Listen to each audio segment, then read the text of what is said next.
that's crazy. Like, is this unprecedented for VR games? Or, like, have you seen this level of interaction?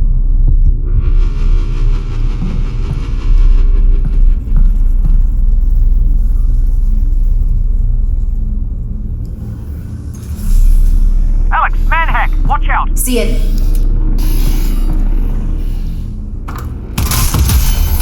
But, like, I would guess a lot of this is, you know, dependent on the engine and stuff, right? So it can be recycled for other games.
Huh. Yeah. Especially the strippers. Yeah, but I mean, I was watching the, like the trailers for this game and stuff, and it kind of made me realize that you have to design the game entirely different ways because, you know, it's not like just a first-person shooter where you go around and shooting things. You know, now you have to account for the fact that, you know, like you're in the body of the person, so it has to be like way more immersive. I mean, it's almost like an entirely new paradigm for design.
Okay, so right now, what it's like to live on Earth on a scale of 1 to 10. Wow. I'd say we're at a 2. Yep, could always get worse. What would you rate it before the Combine showed up? Oh, that's a toughie. I don't know. Good day? I'd say 6. Yeah, strong 6. 6? That's not great. No, that's Yeah, right, I Alyx. mean, You know, still, not always like, the great. state-of-the-art Well, hardware maybe we get the is Combine $1,000 offer and bucks. we That shoot for seems like to be, an 8. you know, I mean, I would guess Valve's not even an jacking 8. up Yeah, that that price to really make would a be huge nice. profit.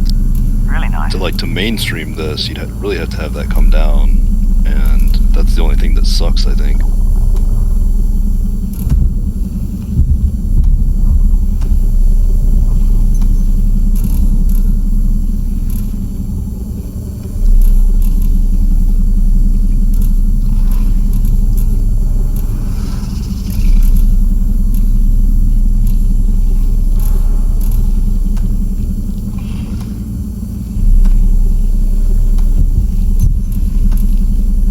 Yeah, I mean, it's still expensive, right? So, but it's much less than 1,000 at least.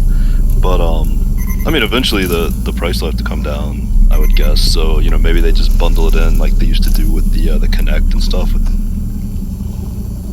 I mean, even though that was a flop, but you know, that was still impressive hardware. I don't know, like I was really surprised. Like Apple just, you know, announced this new iPad that's coming out and it has LiDAR. And I was really floored by that because, you know, LiDAR typically is pretty expensive, but that's huge for like augmented reality now, right? So, you know, all it takes is somebody to commoditize the thing basically, and if there's enough adoption, then the price will just go down and down. Sounded like somebody just stabbed you. Yeah, I figured, but it was fun.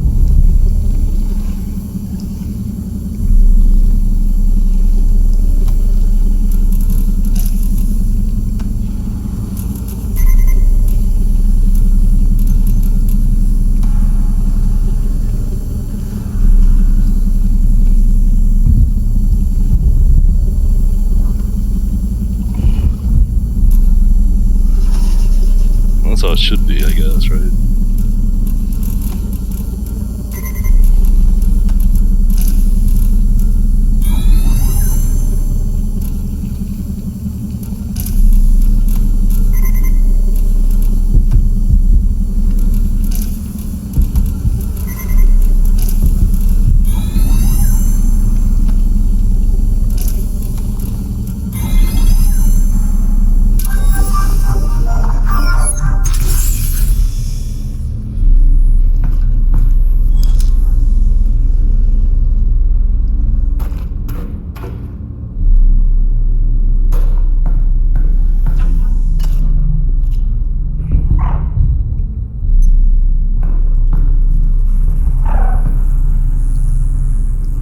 I was just reading about Stress Level Zero, like all their stuff. Man, I don't know. Like, I guess once you get the engine work, like, so they use you, but I guess once you get it working the way you want, you can just churn out games if you have good ideas.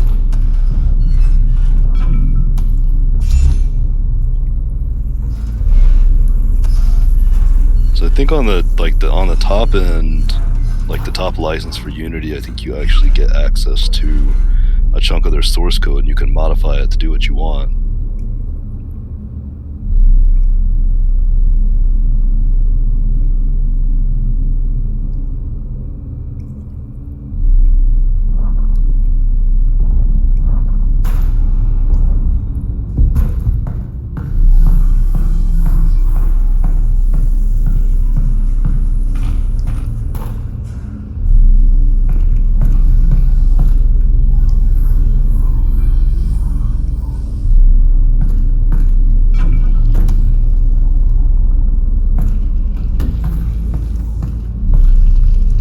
Yeah, I mean, it takes a lot. Like, even if you start from a base and use existing assets and modify them, you still have to know how to use the tool.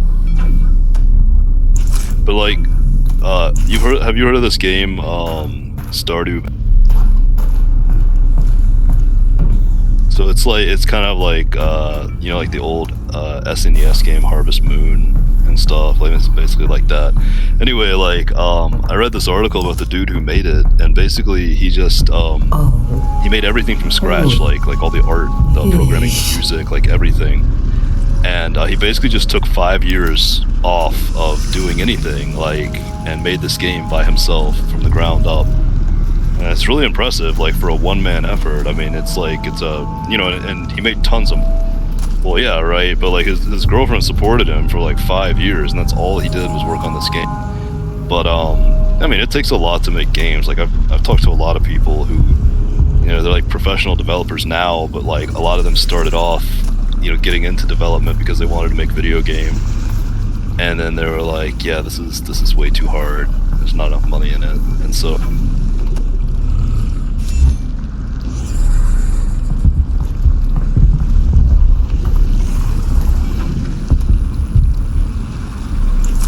Yeah, exactly. But you have more free time back then, and somehow that free time goes away. I don't know how that.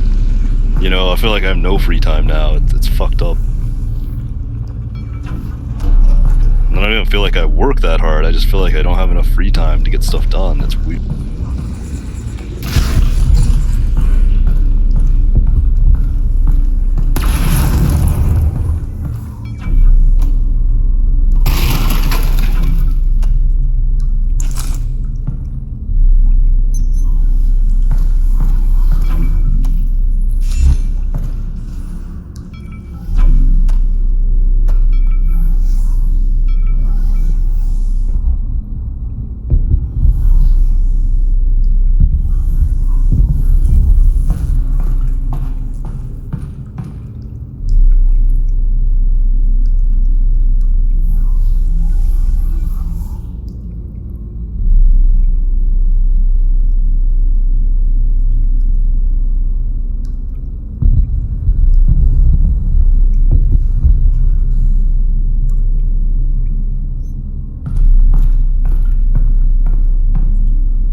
Yeah.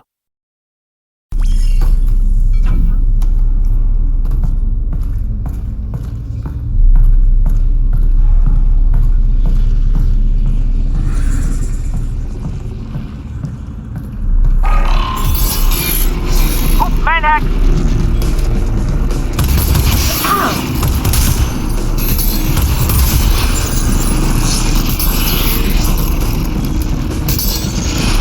But you get stuck on something? Stuck on a chair.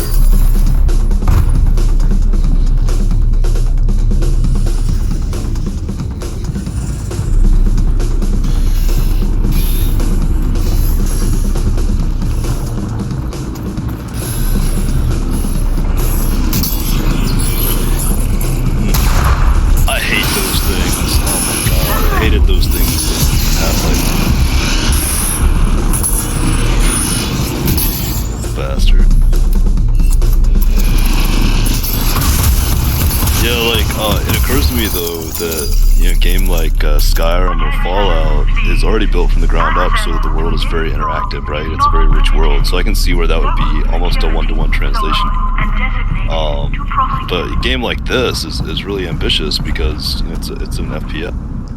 So, you know, you're mostly just focused on like, oh, I can shoot that barrel, that's cool, maybe it blows up, but like in general, like that's your level of interaction, and it requires a lot of different thinking, I guess, to make things work.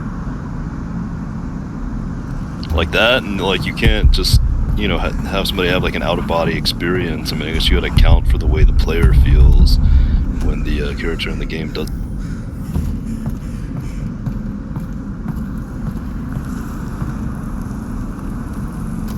See, like, that's a good example right there. Like, you don't have a HUD, you know? Like, you have to look at your wrist to see your health and shit, because if you had a HUD, it would take you away from, like, that, immersive body.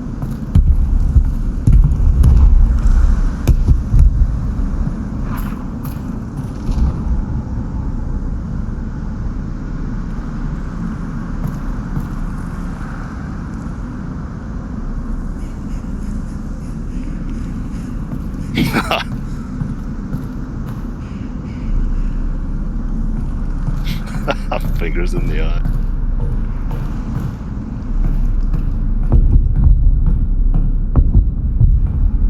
I don't know, like I had the volume turned down. Let me turn it up.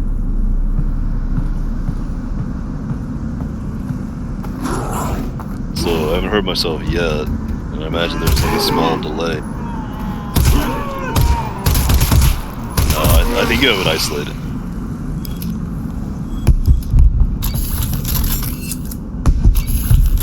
No, I did just hear myself actually, yeah. The delay is like, what, 30 seconds at least though. Well, that's not too loud.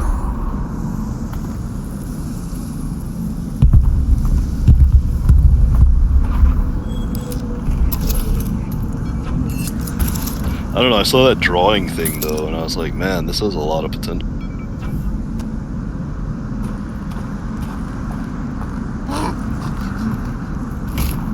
Attention.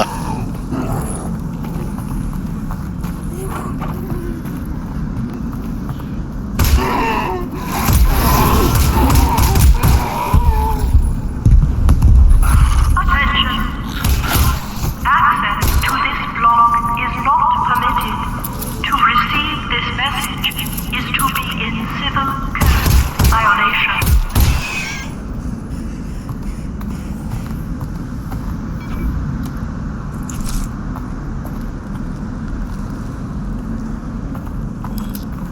Oh.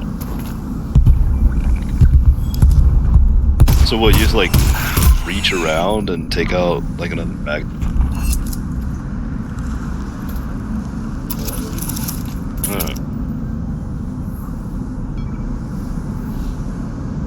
Yeah.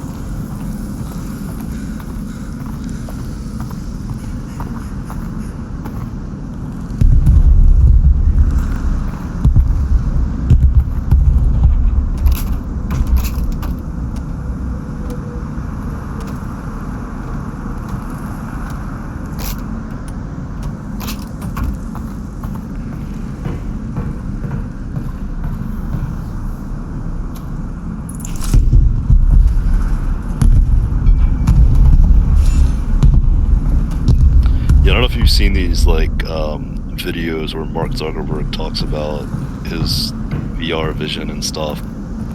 He's pretty much like that's his bet with the Oculus, that this is, you know, not just a new social media thing, but it's the new way that like people work and collaborate and whatever.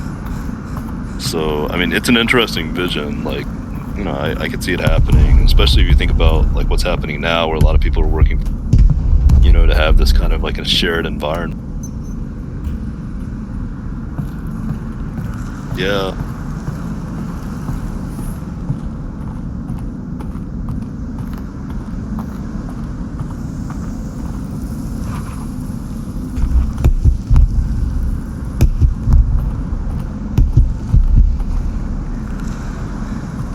Yeah. Yeah, that's the problem. It's like the new hotness, but I don't think it has the maturity.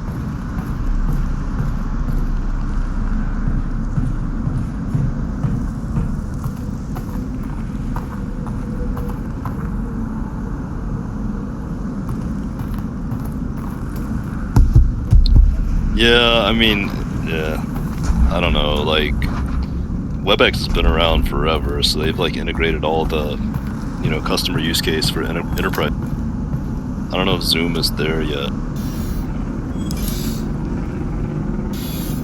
I don't know what they use for infrastructure, though. Like, have you had any quality or, like, lag or anything, or any quality problem?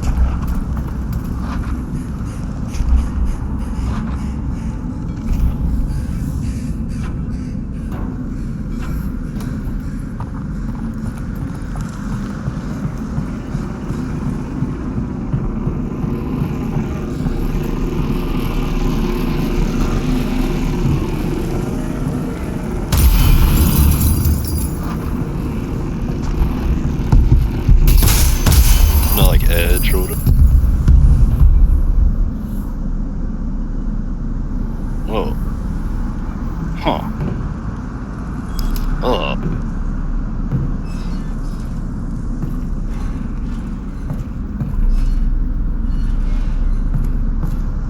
Yeah, it's funny. Like I keep bookmarking all these articles I read about, like all these network stresses that are coming out from this work at home stuff, this quarantine, because it's like the thing I told you about, you know, edge computing and all that.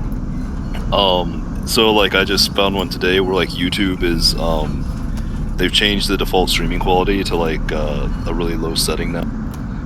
Like Netflix is throttling all their services in Europe, I think. A lot of providers are like having these challenges now. They just can't deal with the stress on the network. So it's kind of funny, just like these are things people don't normally consider, but you know, it definitely has shown.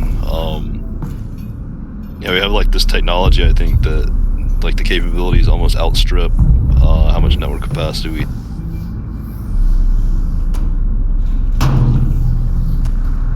It's just good fodder to have, like when you try to make an argument for why you need to like put stuff on the edge of the network.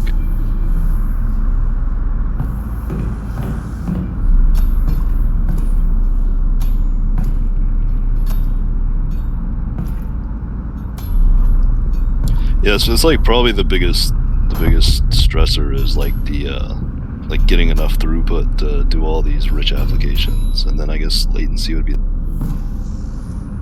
But yeah, like I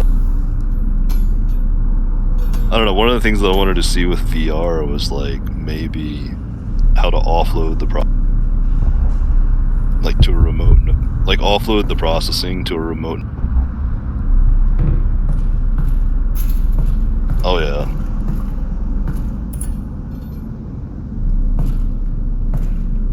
Oh yeah, that's a good point. But I mean, I think that's probably I don't know, that's probably the future. I mean, if you think about like a regular person, you know, they're not gonna have a room set up with like the lighthouses and stuff where they can just sit down and do some. So, You know, that's like the when we get hardcore the user, Combine like off the of regular Earth, person. what are you gonna do? Yeah. I'm going full production mode on the Russells, of course.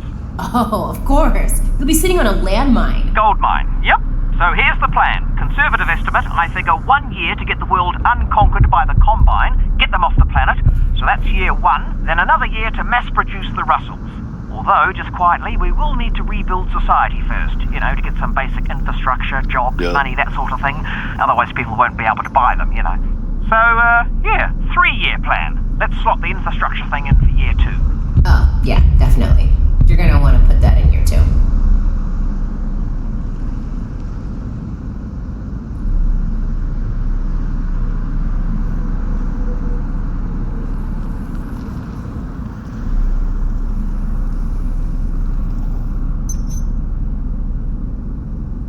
Huh.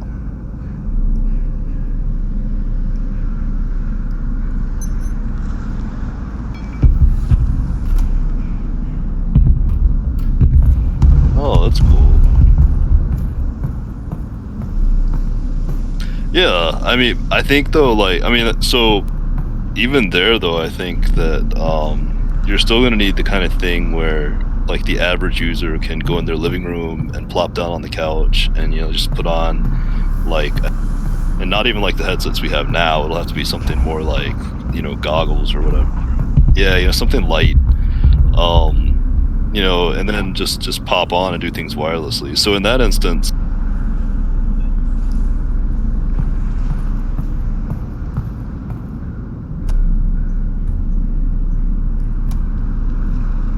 Is it the one that like literally looks like almost like really thick glasses or whatever?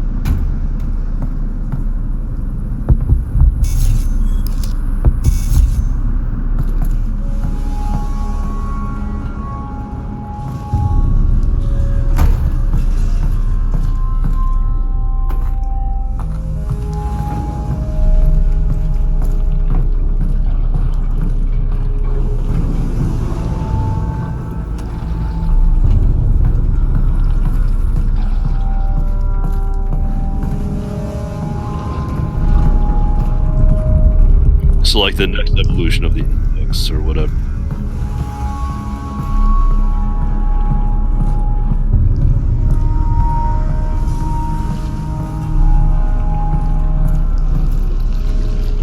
Well, I mean, I think like if you got the index controllers, you'd basically have most of that experience.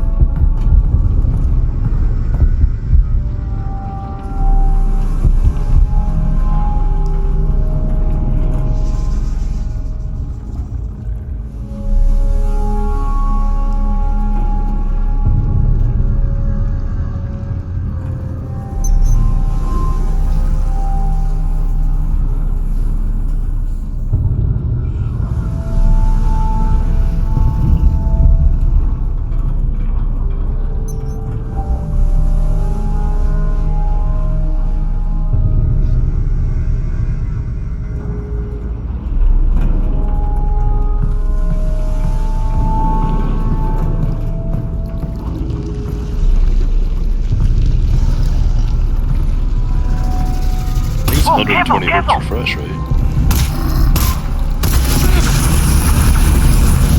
Alyx? Alyx, you still there?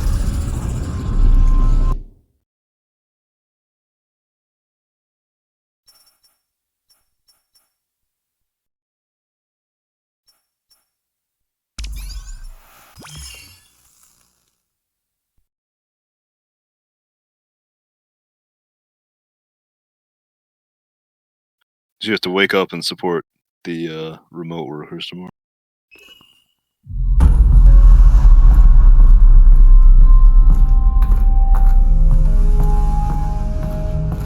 Yeah, I figured you get like a lot more support because of all these people working.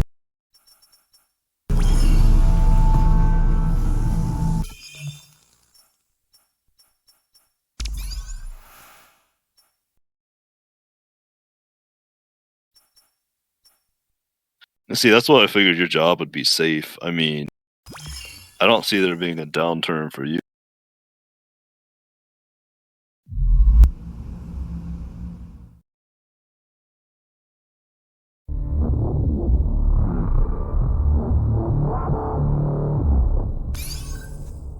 Yeah.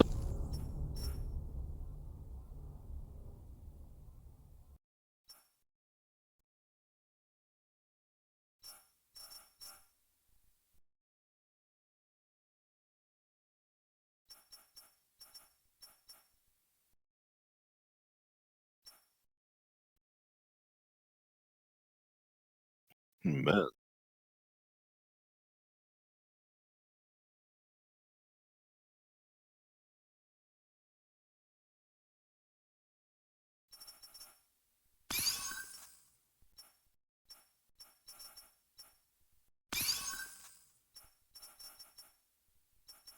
Hmm.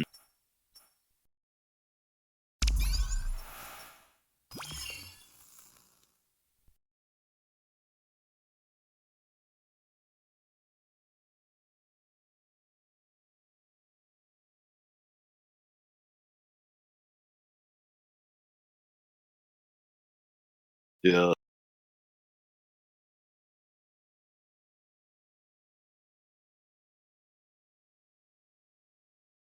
Yeah, not a profit. Yeah. So that always sucks about working at a cost. Just like a necessary evil.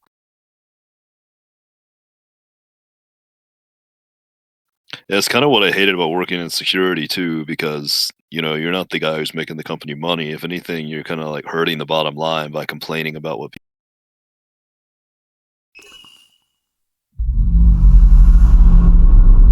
I don't know. I mean, I guess the best you can do is just like start stacking up your money and maybe working on another skill set if you want to go in that direction, which might be more fun.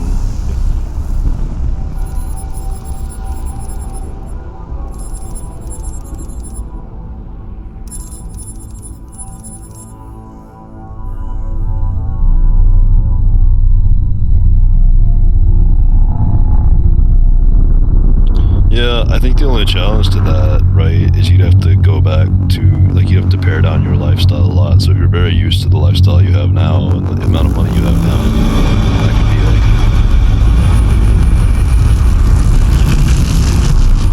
like. But you know how to live cheap, so if you could save up your money and then live on less, you could.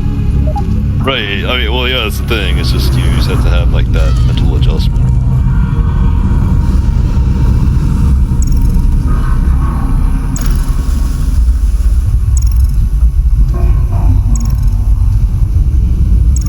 I was reading an interview with the team on this, and they were asking about the story, and they said, so the guy who wrote, or like was one of the main writers for Half-Life, he left, like last year, and he did that whole Half-Life 3 parody leak. I don't know, did you hear about that? Did you play like a Half-Life 2?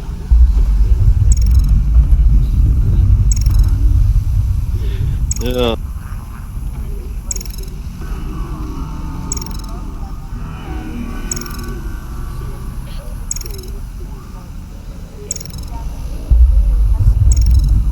So like, this, so like Half-Life 2 ended on a cliffhanger, right?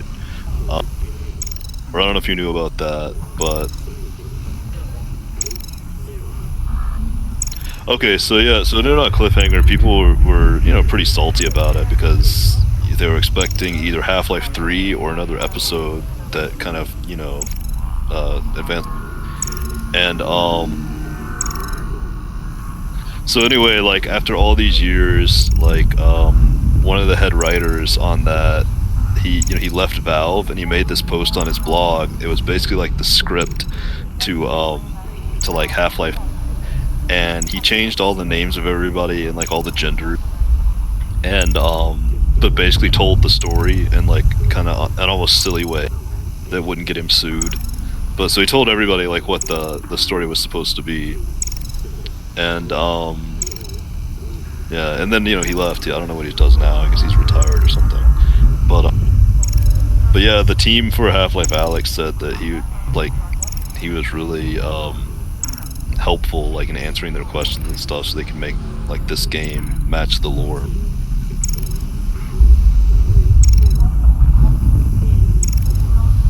I mean, I don't know, like maybe they'll follow his same story. I mean, why not? Like it'd still be enjoyable either way. I don't really think it matters. Plus, like the thing he had, I don't know if it was supposed to be Half-Life 3 or it was just supposed to be like the last episode of Half-Life 2, but it basically wrapped things up for Gordon Freeman, and then it left it open, I think, for App. So, yeah. Well, there's like, yeah, I think it was episode 2, episode 3, whatever the last episode was for Half-Life. But like I'm talking about the leak script. Like the leak script was either supposed to be for Half-Life 3 or for the end of Half-Life 2. But it wrapped up that story arc, like where Eli gets killed and all that stuff. Like it wrapped up that story arc, and it wrapped up like Gordon Freeman and all that. But it left kind of left things open-ended for a whole other story involving. So I wouldn't be surprised if they take Half-Life Alyx and then they go back and do like Half-Life 2 episode whatever and finish that franchise, and then maybe make like Half-Life 3 with just Alyx. So I don't know, but they might. I don't know. Like, so maybe they'll take it back to Gordon Freeman. I don't know. Like, it's good, Dad. People, it's interesting to me, like, because people never seem to hate Alyx back in the day, right? Like, you know how like people bitch a lot about female protagonists in games now. They're like, oh, like I remember like Horizon Zero Dawn was a big one. People were like, I can't believe the main character's female. And they got all like salty about it. It's really stupid because like to me. Oh, also, I spotted the Combine and supplies into the quarantine. No, I mean that's it, right? But the thing is, like, a good character is a good character to me. I don't care if it's female or male. Like, I'll enjoy playing it if it's a good character. But yeah, I agree with you. I think most of that's like a knee-jerk reaction to all like the feminists who just do the feminism to get a rise out of people or whatever. But anyway, yeah, like when Half-Life 2 came out, Alyx was like your companion or whatever for a lot of the game, and people thought she was really cool. And people have always been really chill with Alyx as a character, even though she's female. So, I don't know, like, I could see her being a main character.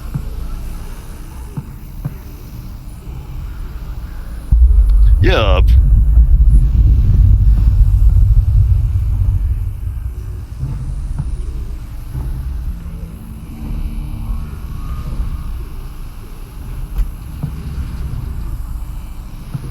Yeah. And the thing is, like, she's not even sexualized in this game, I don't think, because, it's not like you can see her butt or anything. I mean, like, you are Alyx. Unless there's a scene where you can, like, strip down your boobs or something, I don't even think there's that aspect of it. So I'm really glad people are just chill about her being the main character.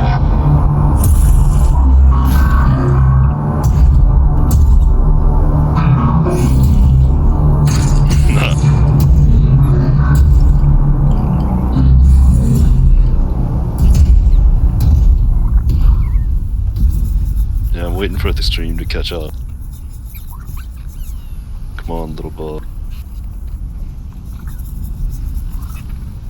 Oh, you got your creepy cam right here. Oh, there it is. That's hilarious. Oh, it's so what you call it from? These are snipes, right? Yeah, I'm pretty sure they call these snipes. It's from original Half-Life. Yeah, I see you like feeding it the bug food. Hilarious.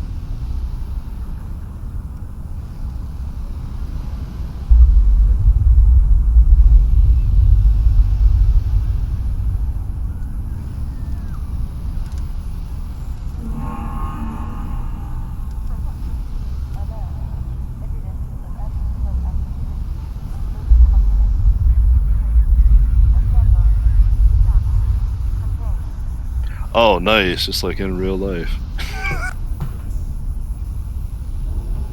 Yeah, this is really refined.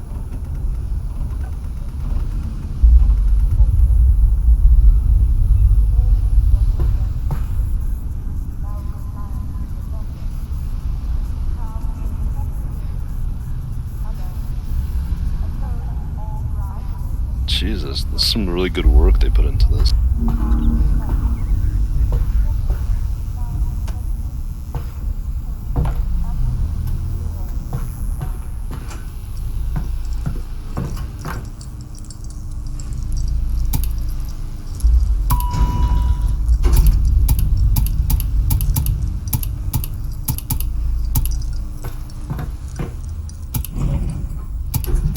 Yeah, I look at stuff like this, and now I'm kind of like, man, I almost wish I had done my PhD in like VR.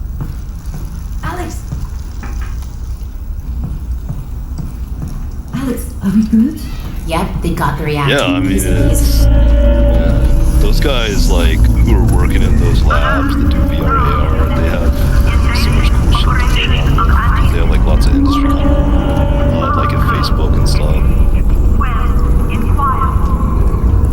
Yeah, it's pretty neat. It's just like a whole other paradigm shift. I mean, that would have been so much more work.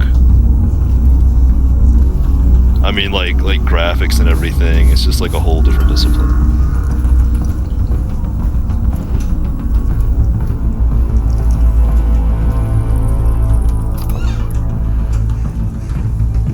Yeah, that's the thing. I think like it's kind of like setting a standard for the money you can make from a VR title, and I think the fact that like Valve has sold out the index, and I mean we'll see how many people get Half-Life Alyx and play it, but yeah, other companies will look at this and go, man, I want a piece of that pie, and they'll have like the whole FOMO thing will kick in, and you'll see EA and stuff trying to crank shit out. It's just a shame to me, right, that you don't have a lot of companies like Valve anymore. I mean, I can't really think of many off the top of my head that have like Valve's level resource that are AAA company. Maybe Rockstar. I guess Rockstar is one. But and really the only reason Valve can do all this stuff is because of Steam.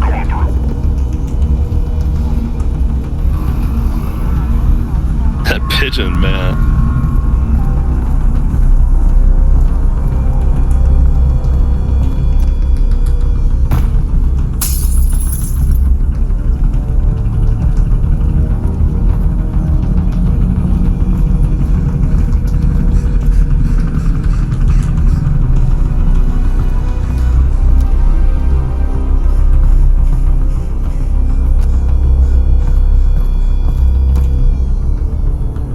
Yeah, that's the thing, like they realize the value in that, and like how, I mean, it's brought them lots and lots of money. If they had never been so forthcoming. Yeah, right, I mean, Counter-Strike, Team Fortress Classic, Day of Defeat, all these games were from mods, right? I mean, it makes so much sense. And then for Half-Life 2, games like Gary's mod and stuff.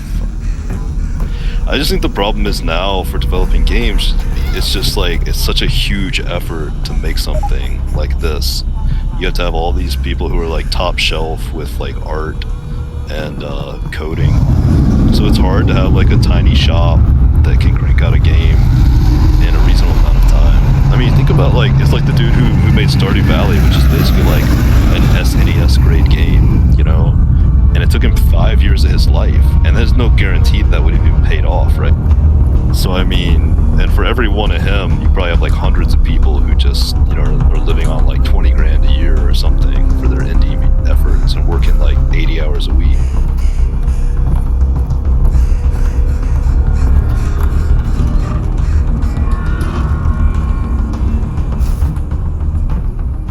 On the other hand, though, like, you know, I think the biggest thing with this is the SDK, right? Because that really just gives people a lot of opportunity to make games. And because, you know, Valve's done like a lot of the heavy lifting, so people can just come in and add their own secret sauce. Wait, I just... Like another good title. I mean, Unity kind of did that too. Like, you know, that's a lot of the reason that a lot of indie titles can exist, because, you know, Unity does all the engine. But there's even a learning curve with Unity as well. So.